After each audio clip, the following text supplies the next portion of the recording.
சமீபத்தில் கூட ஒரு பத்திரிகை நண்பர் பேசிகிட்டு இருக்கும்போது என்கிட்ட கேட்டார், சார் இப்போ நீங்கள் ஹீரோலாம் ஆகிட்டீங்க,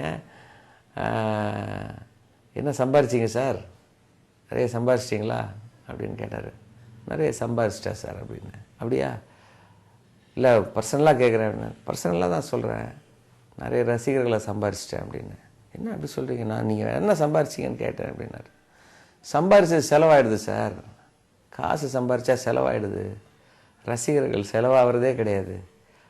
அது இன்கமிங் மட்டும்தான், அவுட் கோயிங்கே கிடையாது. அதில் அது சேர்ந்துக்கிட்டே இருக்குது, அந்த பேங்க்கில் எனக்கு அக்கௌண்ட்டில் சேர்ந்துக்கிட்டே இருக்குது, விட்ராயிலே கிடையாது அப்படின்னு.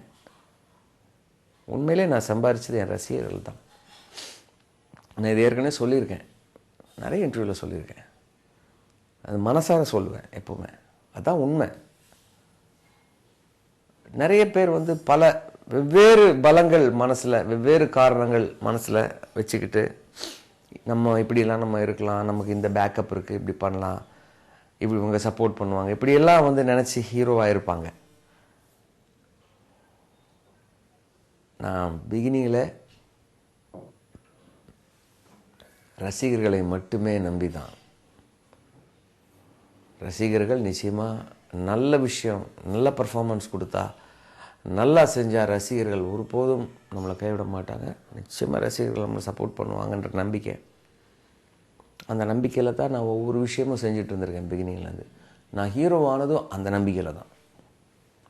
அந்த நம்பிக்கை எனக்கு வீண் போகலை. இன்ஃபேக்ட் அது இவ்வளவு சென்சேஷ்னலாக அமைன்றது நானே எதிர்பார்க்கல. ஸோ அதுதான் நான் சம்பாதிச்சிருக்கிறது.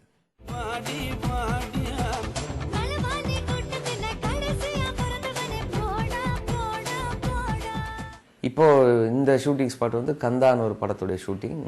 ஆக்சுவலாக என்னென்னா, கனவேல் காக்காக்கு அப்புறம் வரப்போகிற படம் இது. விபி ஃபிலிம்ஸ் பழனிவேல் அவர்களுடைய, கல்பனா பழனிவேல் அவங்க தயாரிப்பில், அவருடைய மேற்பார்வையில் தான் எல்லாமே நடந்துக்கிட்டு இருக்கு. ஒரு சிறந்த தயாரிப்பாளர், நிறைய வெற்றி படங்கள் கொடுத்துருக்காரு. அறிமுக இயக்குனர் பாபு கே விஸ்வநாத்.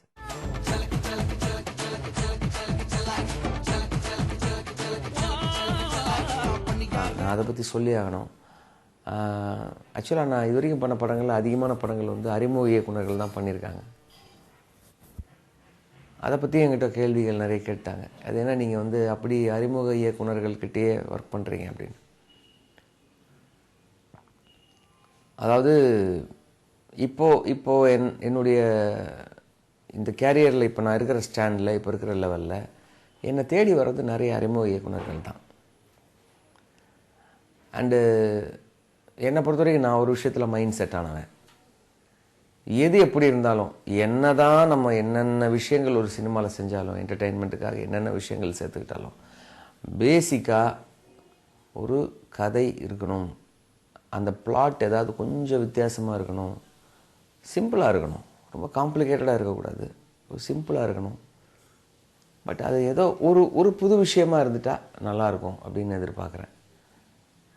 ஸோ ஒரு புது இயக்குனர்னும் போது அவருடைய லைஃப்பை நீங்கள் திரும்பி பார்த்தீங்கன்னா, ஒவ்வொருத்தங்களும் 10, 12, 15 வருஷம் கஷ்டப்பட்டவங்க தான். அத்தனை நாள் அவங்க தெரிஞ்சுக்கிட்ட விஷயங்கள், அவங்க சேர்த்துக்கிட்ட விஷயங்கள், அவங்க படித்தது, அவங்க நாலேஜ் எல்லாத்தையுமே அந்த படத்தில் அவங்க ப்ரூவ் பண்ணணும்னு நினைப்பாங்க. இது தமிழ் சினிமா இண்டஸ்ட்ரியில் பெஸ்ட்டு ஃபிலிம்ஸ் எல்லாம் யார் கொடுத்துருக்கான்னு பார்த்தா அறிமுக இயக்குனர்கள் தான் கொடுத்துருப்பாங்க.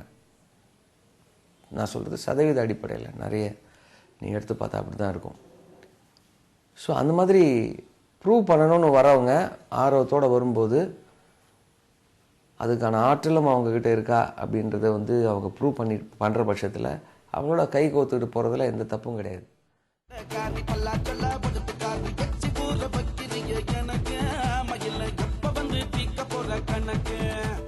அண்டு இன்னொரு விஷயம் என்னென்னா, ஒர்க்கிங் ரொம்ப ஈஸியாக இருக்குது, ரொம்ப ஃப்ரெண்ட்லியாக இருக்குது. அண்டு எனக்கு ரொம்ப ரிஃப்ரெஷிங்காக இருக்குது. என்ன நானே யோசிக்காத ஆங்கிளில் அவங்க என்னை யோசிக்கிறாங்க. அதனால் இப்போ கவின் பாலாவும் அறிமுக இயக்குனர் தான். அவர் இயக்குனர் சரண் சார்கிட்ட, ஹரி சார்கிட்டலாம் இருந்திருக்காரு, நிறைய எக்ஸ்பீரியன்ஸ் கெயின் பண்ணியிருக்காரு, சிறந்த கவிஞரும் கூட. ஸோ அதனால தான் அது ஒரு ரீசன். புதுமுக இயக்குனர்கள், அது எனக்கு பெரிய இயக்குனர்கள்ட்ட நடிக்கணும்னு எனக்கு நிறைய ஆசை இருக்குது. சில பேர் என்கிட்ட பேசிகிட்டும் இருக்காங்க. சரியான சந்தர்ப்பம் சரியான விஷயம் அமையும் போது அதை நான் சரியான முறையில் செய்யணும்னு நினைக்கிறேன். அதுக்கான சந்தர்ப்பம் கடவுள் கொடுப்பார் நிச்சயமாக.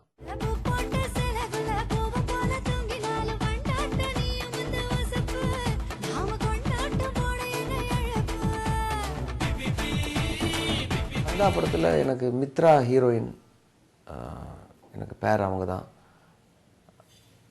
She's from Kerala. ரொம்ப நல்லா பண்ணியிருக்காங்க. அப்புறம் வந்து முக்கியமான கதாபாத்திரத்தில் வந்து நடிகர் ராஜேஷ் சார் நடிக்கிறார்.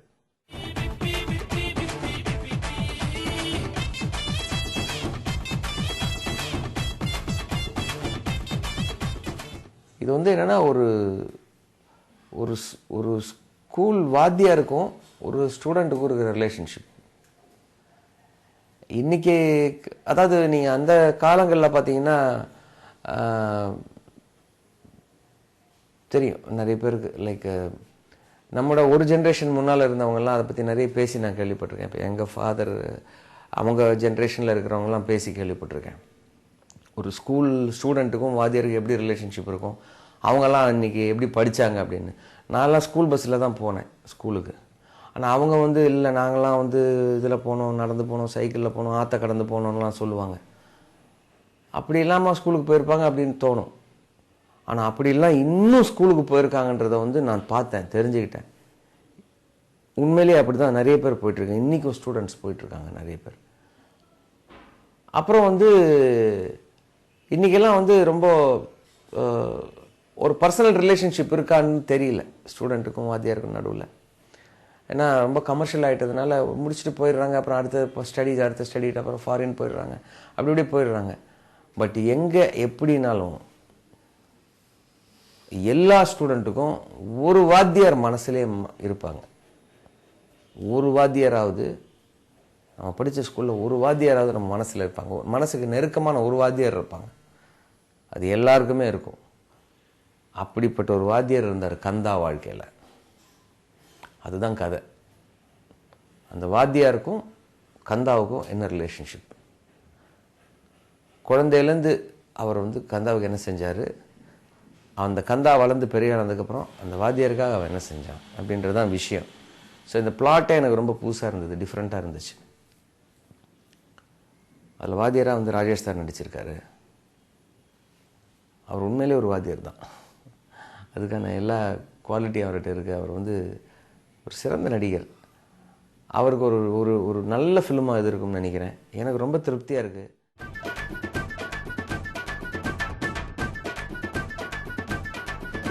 Especially director Babu K Viswanath. அவர் நிறைய பல நூற்றுக்கணக்கான சிறுகதைகள்லாம் எழுதியிருக்காரு. அவர் கதை சொல்லும்போது எனக்கு வந்து கடன்னு சொல்லிட்டார் அவர் கதையை. சில கதை கேட்ட உடனே நம்ம டிசைட் பண்ணிடலாம். சில கதை யோசிக்க தோணும். சார் நான் 2 days டைம் கொடுங்க சார், நான் கொஞ்சம் சொல்கிறேன் சார் அப்படின்னு நமக்கு தோணும். அதாவது ரொம்ப நல்லா இருக்குது, பட் இது நமக்கு சரியாக வருமா, நம்ம செய்ய முடியுமான்லாம் அப்படிலாம் தோணும் மனசில். ஒரு சரி யோசிச்சு டிசிஷன் எடுப்போமே அப்படின்லாம் நினைப்போம். ஆனால் கந்தா வந்து கேட்ட உடனே டிசைட் பண்ணேன். நான் அடுத்த செகண்டே வந்து சார் ஓகே சார் நல்லா இருக்குது அப்படின்னு உடனே டிசைட் பண்ணேன். அது எப்படின்னா ஒரு ஸ்பார்க் வரும், அது சொல்ல தெரியல எனக்கு. ஒரு டக்குன்னு ஒரு ஸ்பார்க் வரும் நமக்கு.